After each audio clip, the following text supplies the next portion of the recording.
Welcome to the New Lead Order podcast. I'm Marjorie Bostwick Phoenix. I'm a leadership evolution architect for corporate and entrepreneurial women in that threshold moment of their life. These are women who are ready to break the rules and lead, live, and love outside of the box.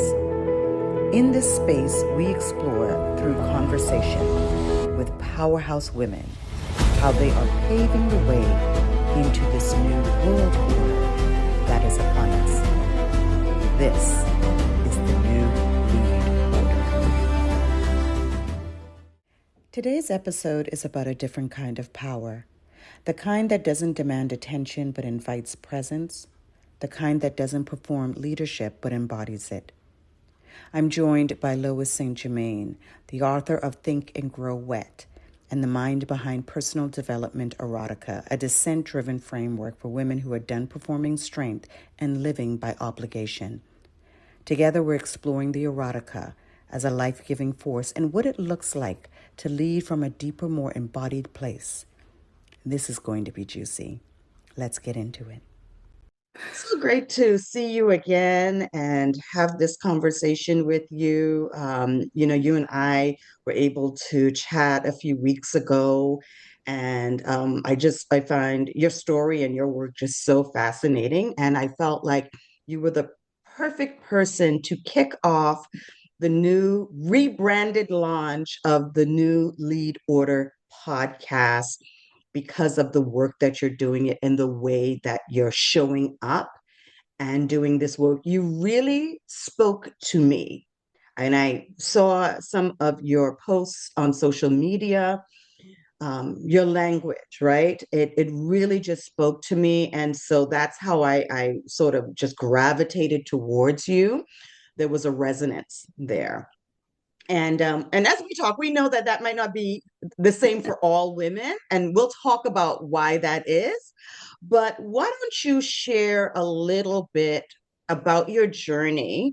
You did come from the traditional corporate system into this space of feminine erotica type of support and guidance for women. And so, talk about what that was like, that journey for you. Awesome. Well, first off, thank you for having me, and I feel very humbled to hold the opening spot.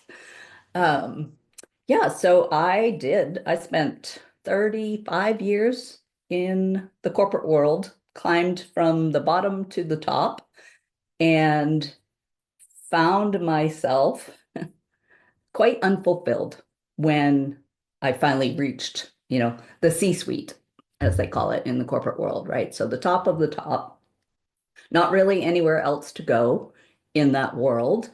And when I looked back also, I didn't see women behind me either. So it caused me to pause and really think about, do I want to stay in this world? Because I had a great life, right? I had the money, the titles, the cars, the houses, like all of the things that we're told make us successful. And yet there was something missing. I didn't know what it was. I just knew that there was some sort of lack of fulfillment happening that I wanted to explore.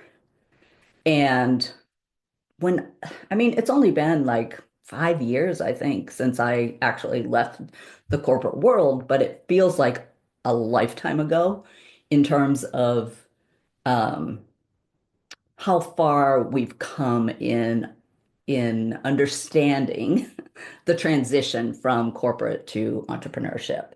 So, like, I feel like I was one of the pioneers to to travel that path, especially cold turkey, right? If you know me, like I don't dabble. So it was like, I'm done here and I'm going in here full. Like there was no safety net, no let me build a business while I still have a steady paycheck coming in. None of that was there. And I don't recommend it unless you're like me where you just can't. It's either all or nothing in my world. Texas, go big or go home. Um, so I just dove in and found that there's a lot of um, polarity or polarizing beliefs in on both sides of the fence.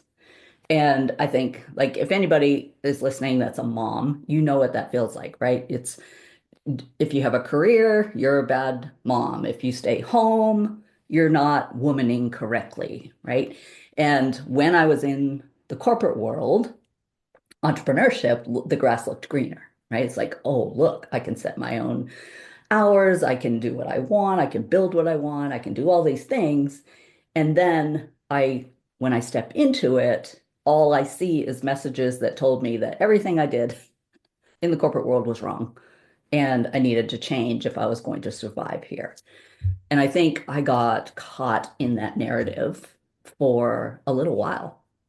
And it took me time to come out of that and recognize that isn't wrong. This isn't right.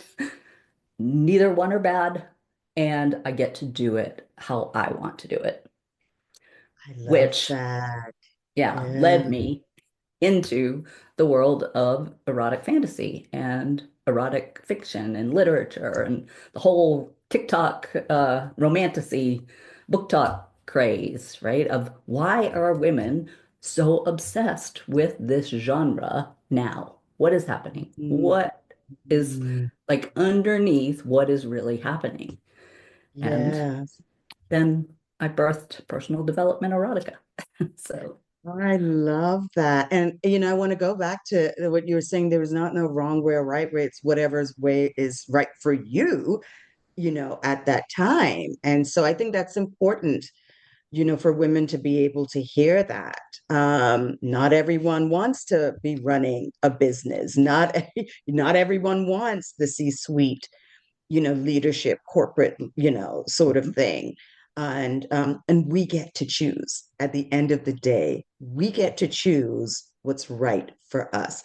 And so you felt that. You felt like there was something. Was there, though, a breaking point or something that you would say, like this threshold moment that you were at that made you say, okay, this is it, bam, I'm done? Or is it just in your nature anyway to sort of just go cold turkey with things? probably a both and with that. There was definitely a realization that chasing the external was not giving me the fulfillment that I was seeking.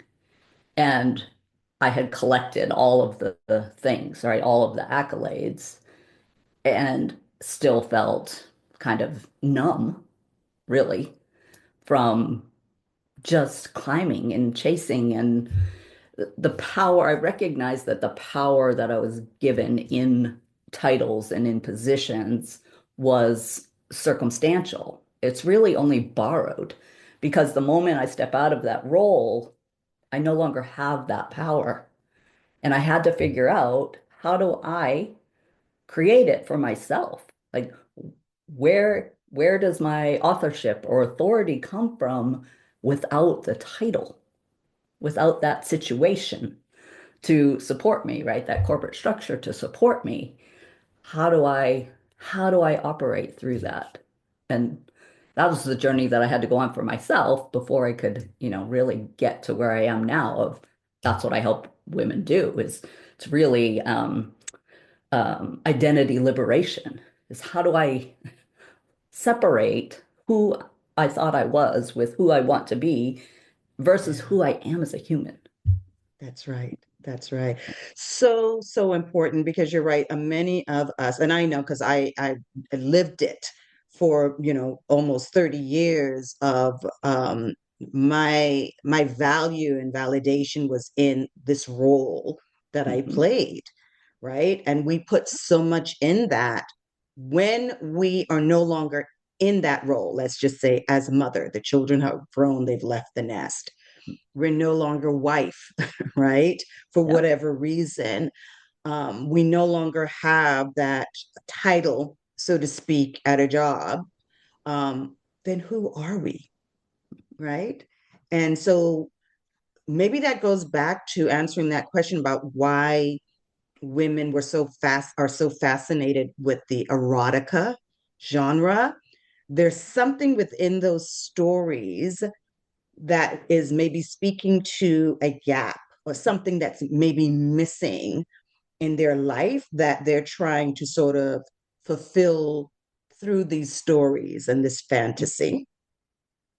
Yes, and it goes way beyond the sex, right? Right. We love a good spicy scene. I mean, we just do, but we love the storyline and we get obsessed with the books and the characters because they are showing us what being held through consistent energy could look like without us having to pay the consequence in real life of asking and being told we're wrong or bad or taboo or, disowned or whatever. It allows us to practice that feeling and stepping into that level of truth about what we like and what we don't, and we can explore in there to see, like, does this turn me on? Does it not? But it's more about I mean, erotic fiction writers, I don't even know if they know the magic that they hold in the amount of human psychology that they put into their writing, right? Just like the BDSM world, right? The, a true dominatrix or dom is a master in human psychology. And lots of them have psychology degrees because they understand how the psyche works. Where those of us just out in the regular world playing, we can live in Shadowland. We don't have to face any of those things the way you do in a container like that where consent and trust and safety is of the utmost importance, and being able to really tune into not just what someone is saying, but what their body is telling, right? So that you can watch and be aware of all of that. Yes, yes. A lot of self-awareness there in that practice. Why do you think, though, we make it so wrong? I don't know if wrong is even the word, but we try to hide it, like it's something that women they go to, but they're reading it in the closet, or they're Mhm. reading it when all the kids are asleep and the husbands are asleep, or whatever, right? We're reading it in private, and we're hiding it. Why do you think that is? Well, I think you and I talked about this when we met. I think it goes back to mythology, right? Of women being stripped of power all the way back, and then like really being taught that objectification is the only answer, right? That's the only way to truly be feminine. And you can't be too much, too loud, right? If you ask for what you want in sex in a relationship, you're labeled a slut or a whore or, God knows what else. It There has never been in our time, anyway, if we just narrow it back down, there has not been a safe space for us to have conversations like this, right? Outside of a girls' night where we might have a little bit too much wine and we start telling secrets or desires and we all giggle. But then when the lights come back on the next day, we don't talk about it anymore, right? Because good girls don't do that. Or, Exactly. you were told you were bad or wrong for having just human natural desires. Exactly. And we all want to be the good girl. I Yes. don't know why, but something about that. And it's so funny because I just started this series on archetypes, and I really started looking at women like, excuse me, Cleopatra, Marilyn Monroe, Josephine Baker, and really going into the fact that, yes, we look at these women and they're beautiful and they're seductive, right? But there was also something else beneath that was deeper, right? That allowed them to be able to sit in certain rooms and to have more control of their lives and to leave the legacy that they have, right? And that sort of makes me think about, erotica and leadership energy, right? That seduction, that magnetism, really looking at how we use that energy um, for our own purpose, not because we're trying to, sex appeal to anyone or get anything from anyone, but how do we sort of transmute that energy in our own lives? So, what does it mean to you, and how does reconnecting with the erotic change the way women show up in leadership or in creativity, the arts, decision making, all of those types of things? Yeah, what you're describing takes me back to the courtesan days, right? Courtesan women had so much power and they were sexual. And that if you were married or not a courtesan, you weren't allowed you weren't allowed to own land. You couldn't like talk politics. You couldn't do any of the things that the courtesan woman could. And I feel like that archetype is the one that we like really ought to bring back into play, except for like nobody gets excluded. So, I forget what question you were trying to ask or asking No, me I was to. saying, yeah, how do you reconnect the erotic energy in the way that women show up in leadership and, creativity and that sort of thing? So how they can use it, how that can be used. Yeah. Right. So, what I believe has happened over the thousands of years is we have never stopped to ask the cost of choices, right? So, even if we go as recent as the feminist movement, right? Women's lib in the 60s. It was great, right? It looks great. Yes, women get to do things that men can do. They get to hold jobs that we can get the money they get and all of that. But we never ever stop in any identity. We never stop to ask, what is the cost? And right now, what I see is women are exhausted because they are living a life of obligation, not desire. So I did all these things, right? I come from a family of doctors, so I'm a doctor. I, you know, got married because I got pregnant, and that's what I was told I had to do. And then we get stuck in that identity and we can't figure out how to get out of it. Even though it feels uncomfortable, but it might not be uncomfortable enough to take action, if that makes any sense, right? Because we know, like, we have to have enough pain to get us to move or enough desire to get us to move. And I feel like what has happened in the reconnection, right, that is happening through the erotic fiction genre is that women are starting to recognize what arouses them. And once arousal is present, then you can access desire. But when you're in obligation or survival identity, like you don't even have access to that. And some people don't want to. Like, I want to be really clear. This is not for everyone. And you mentioned that at the beginning of why some people like me and some people are like, you are crazy, lady. Um, is because they're happy with where they are. They're okay that they took a path that they were told they should take, and great. I applaud you. I'm not trying to change anyone. I speak to the woman that is like, wait a minute, something is missing. I don't know what it is, and I'm not sure I know how to move in either direction. So I'm kind of doing like a identity whiplash back and forth. And I want to figure out, like, how do I really make choice from authority and stick to it, right? Choose it over and over until it becomes who I am instead of Yeah. collapsing back into a, an old survival or obligation identity. Yeah, yeah.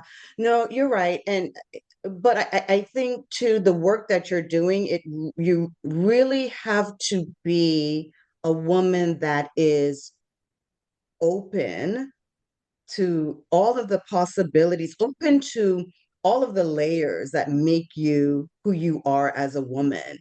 And so this is what I find it so fascinating because I mean, I'm at that age now, right? Where I am always open to, who is Marjorie and what else does life hold for me, even in my midlife. And I wanted to ask you about that. Do you find that there are women who are maybe in the mid part of their lives right now that are maybe gravitating towards it? They've lived through some things, right? They have some wisdom behind them, and now they're ready and they're open and they're like, it's something in that, like I said to you, something in that resonated for me. And so now they're like, yeah, something in me, is connected to that. And so is that who you're finding? Like, is that more of your demographic? Yeah, for sure. It's mine is like 45 to 65 probably is my core demographic, which if also just correlating that to the demographic of the erotic fiction genre, it's highly resourced women in relationships is the core demographic for that, which I thought was fascinating because you would think, I would have thought that it would be the younger, girl who's ready to explore, but it's not. It's very well resourced women, which tells me that they are in and some type of obligation identity that they're trying to like reconnect to who they really are so that they can, you know, make some changes.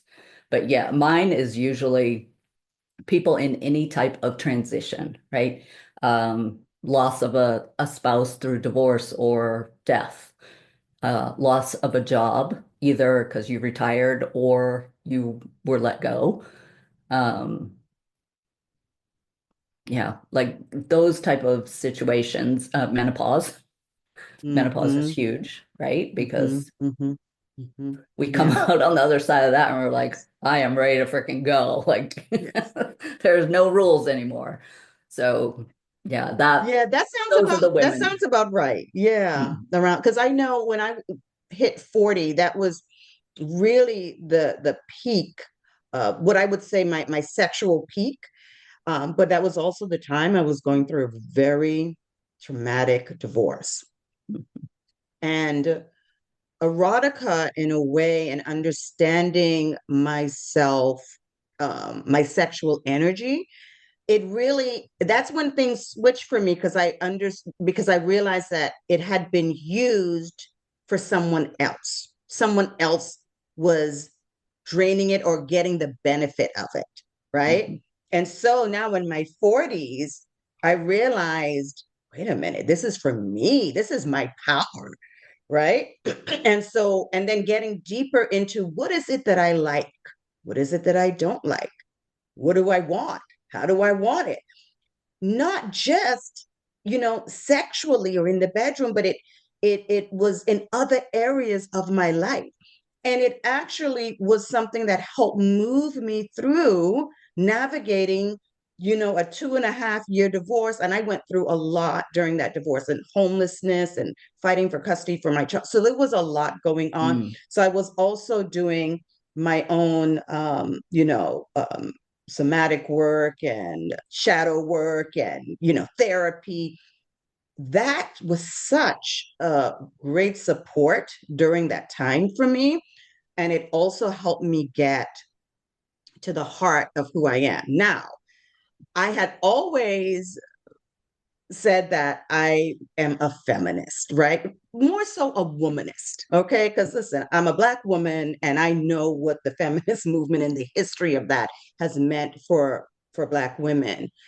And I want to talk to you about this because I know you shared, very thoughtful and independent take on the feminist movement, from where it's been to what it's becoming. And there's a lot of conversation right now about the rise of the matriarchy, right? And it's often framed as a direct reversal of the patriarchy, all right? But your perspective on this feels a little bit different. So, how would you define matriarchy in your work, not as a reaction, but as, sort of a more affirming vision of, for women, for what leadership and power could look like moving forward? Yeah, I hadn't really thought about it until you had asked me that a few weeks ago. And since then, I've been playing with it in my mind about what is my opinion on this. And I think current, well, for one thing, it's a buzzword on social media right now, which means to me it's being bastardized, right? We're making it mean things that it doesn't. And the three themes that I see coming out of that are what you just mentioned, right? It's a reversal fantasy, right? Of, okay, men were in charge and they operated with power over, where women are going to take over and we're going to operate with power over. Okay. That it's just, we're just changing patriarchy and to an M, the P to an M. Nothing is changing in that situation.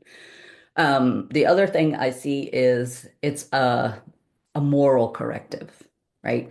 Women lead better because we're softer, we're more empathetic, we're more communal. And again, that's not really going to get us anywhere in the long run. It'll be different for a while, but I don't think it's going to be effective. And then the other is we see it as structural a structural solution, right? That if we change the system, the culture will change. And I don't think any of that works because I think that if we were to step into a true matriarchy, we would operate in a power through type of regime, right? Where men are not subservient to women, women are not subservient to men, color, like you don't get privilege because you're white or black or whatever. It's truly an individual um, ownership that has to take place where I have to be responsible for myself. And through that, power is executed, right? So I love the old Peter Parker Spider-Man saying, like, with great power comes great responsibility.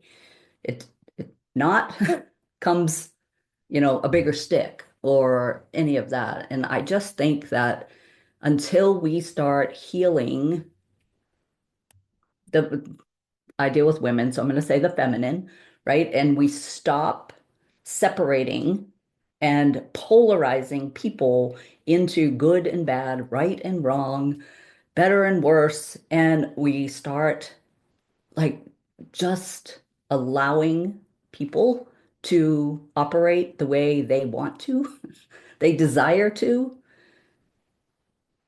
in their own wholeness, we're not going to get anywhere, right? I can't go online and keep pain point marketing to you and expect you to grow because all I'm Mhm, doing is beating you up, mhm, mhm, right? I'm mhm. telling you everything you've done wrong, Yeah. but hire me and I'll fix that for you, right? And it's just, I don't know.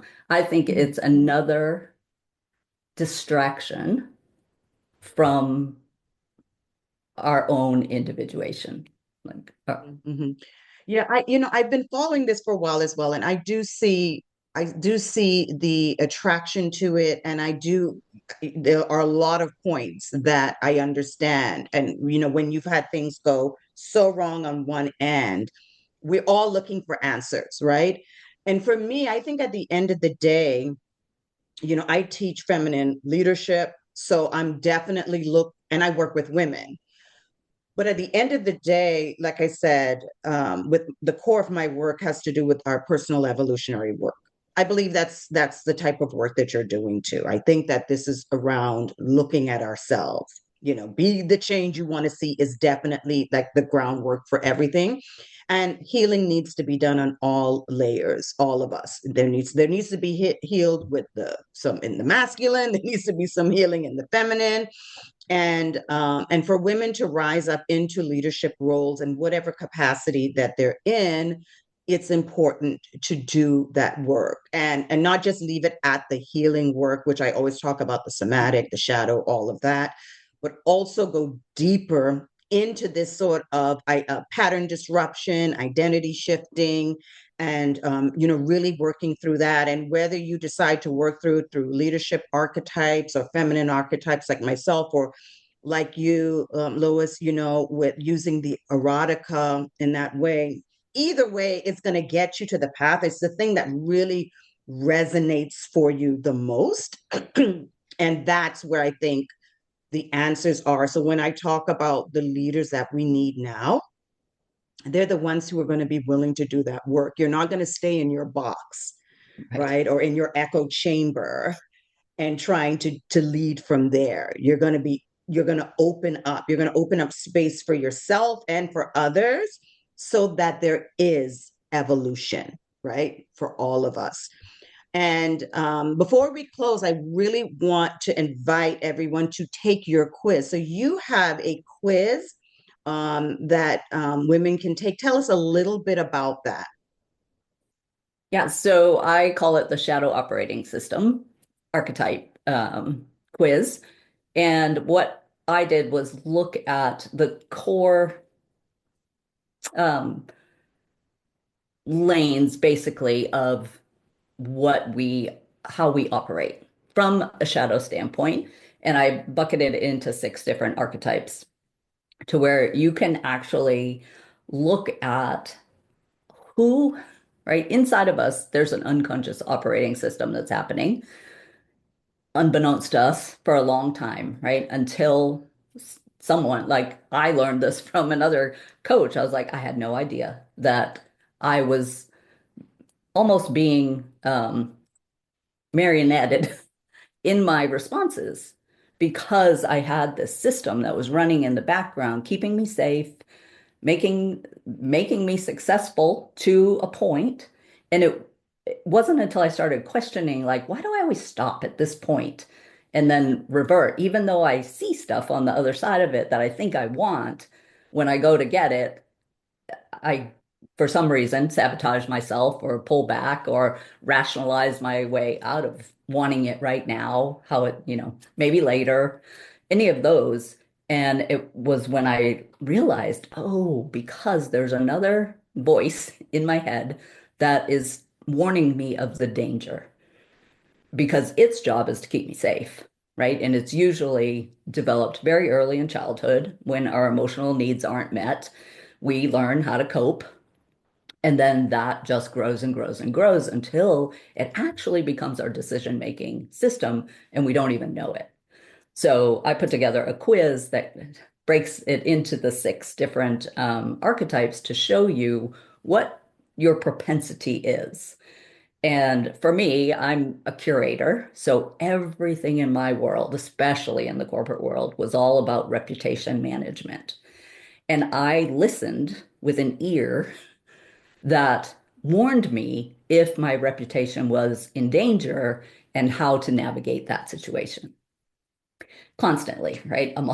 That's all it was about. And it wasn't until one day I started thinking, I'm like, why am I so concerned with how people perceive me or if they perceive me through reputation when I'm freaking reputable? Like, I'm already this thing, but I couldn't stop myself from polishing it up And that's when like all of this came into play. And so the six archetypes are curator, architect, keeper, harmonizer, strategist, and pathfinder. And it takes the whole gamut of control, risk, reputation, people pleasing, the joker or the person that doesn't want to be tied down, like fear of commitment, and just kind of buckets it all and gives you a light view of what it's like to be that person. And it makes you laugh and it makes you think about, oh, wow, like that I is love what's it. happening. And then once you I can love it. see it, then you can Yeah, start working with it, right? And you can yeah, I take love over it. the decision-making process from it and really start adjusting identity. But it's the thing that has shaped the identity you have, the one that you're loyal to right now. And the only way to change that is to reclaim decision-making power. Hey guys, this is Marjorie. Sorry to interrupt, but I have a quick question for you. Have you ever watched yourself do the thing you said you wouldn't do over and over and over again? I have. And for a long time, I couldn't figure out why. Because I wasn't stuck from a lack of awareness. I was stuck in a loop I hadn't fully named yet. And this is something that I kept hearing from women that I worked with. These are capable, driven, self aware women, and yet they were still circling the same pattern, standing in that in between space, wondering why nothing was shifting for good. What I learned and what changed everything is that what moves us across the threshold isn't more motivation, it's precision. Knowing exactly where you are, understanding where the pattern came from, and having a clear plan for what comes next. And that's why I created the emergence map. It's a working diagnostic that helps you see the loop, name it, and replace it with a 90-day customized plan built specifically around your pattern. So if you're ready to stop circling and to stop negotiating with your future, I want you to visit my link tree at linktree/M Phoenix and click on the emergence map. And you can find a direct link in the show notes below. Now back to the episode. Awesome. So the quiz probably takes, I don't know, 5 minutes, maybe at the most, I think. Mhm. The longest part is there's a question about erotic fantasy that requires a little bit of reading. That's the only one that's a long question. Um, but once you receive your archetype, you get a full web page of information about it. And then you're entered into an automatic email sequence where I send, probably for a week, I think I send follow-up emails going more in depth and giving you different options that you can work with me or meet me on Substack, like wherever you prefer. So, Yes, definitely meet you on Substack. I would recommend that. So I'm going to be putting that link in the show notes as well as your Instagram, a link to the quiz. I took the quiz and I was a harmonizer. And I started going through it and then I got interrupted. But I can say just from the beginnings of what I read, I was like, oh gosh, this is so on point. So, and so I'm looking forward to exploring that even more. And would so is the archetype just giving you sort of a sense of awareness, or is it also pinpointing you to how to move around in the world and how to show up? it's mostly a sense of awareness, but it shows you how you show up, and then it shows you the transition also to if you want to change that, here's what that looks like also. So Right. it takes you on a mini journey, but Yeah. what I have Yeah. found is until we can recognize that there is something else making decisions for us or, helping us win or stopping us from growing, there's no place for us to go. So for me, like that's the first layer that we Yes, have to strip, right? Because I I know you agree. know I work in descent-based transformation. Hmm. So I'm Hmm. not asking you to do anything different. I'm asking you to stop doing a whole bunch of stuff that you Yeah, are doing, right? And I want to strip yeah, those layers away. And this is the yeah. first layer. It's a big, big chunk, and it's takes some work to like Mhm. really recognize it and get to the point where you can see it about to happen and stop it from Yeah, happening, right? Because a yes, lot of yes. the the journey is usually, oh, I recognize it after the fact. Then I can feel it happening, but I can't stop myself, right? And then I can That's it. get to the point where I can see it ahead of time. That's it. This is why I love archetypes so much, and I just I used it in um, my own evolutionary journey, right? And through my healing, my development, my evolution, and so I look to archetypes in so many ways. First, I started off from a leadership perspective, and I'm bringing it into the feminine leadership, and it's just expanded my viewpoint. It's like a mirror in a Mhm. lot of ways, Yes. right? Being held up to you. And so I think it's beautiful work, and it's just another dimension to your process in doing that.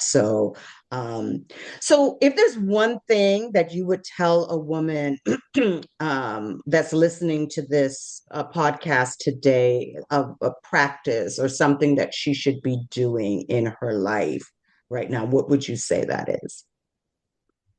I think the most important question that we need to be asking ourselves right now is, especially if you're not fully satisfied with the life you've built, regardless of how beautiful it is what is the cost of this choice that I've made?